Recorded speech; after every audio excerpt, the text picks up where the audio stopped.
Praise lord. యెషయా గ్రంథం 49:15 స్త్రీ తన గర్భమున పుట్టిన బిడ్డను కరుణింపకుండా తన చంటి పిల్లని మరచునా, వారైనను మరచుదురు కానీ నేను నిన్ను మరువను. దేవుడు అంటున్నాడు, తన గర్భాన పుట్టినటువంటి బిడ్డను కరుణింపకుండా తల్లి మరచునేమో కానీ నేను నిన్ను మరువను అని దేవుడు చెప్పాడు.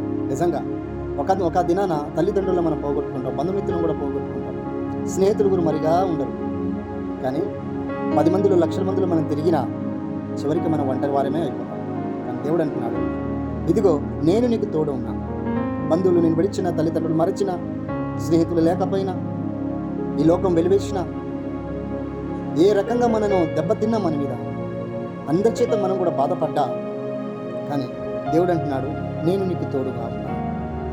మనుషుల ప్రేమ స్వార్థంగా పరిగెడుతుంది.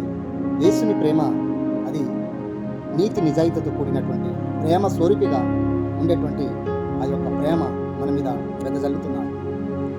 చూడుము, అదే 16 చూడుము, నా అరచేతులలో నేను చెక్కి ఉన్నాను, నీ ప్రాకారం నిత్యం నా ఎదుట ఉన్నాను. ఆయన అరచేతులతో మనం చిక్కుకున్న దేవుడు మనల్ని ఎన్నడూ విడువడు, ఎడబాయడు. పిలిస్తే పలికే దేవుడు, మొరపెడితే ఉత్తరం ఇచ్చే దేవుడు, ఏం కావాలని ఇచ్చే దేవుడు, కానీ చెడుని మాత్రము దూరంగా పెట్టే దేవుడు. Praise lord.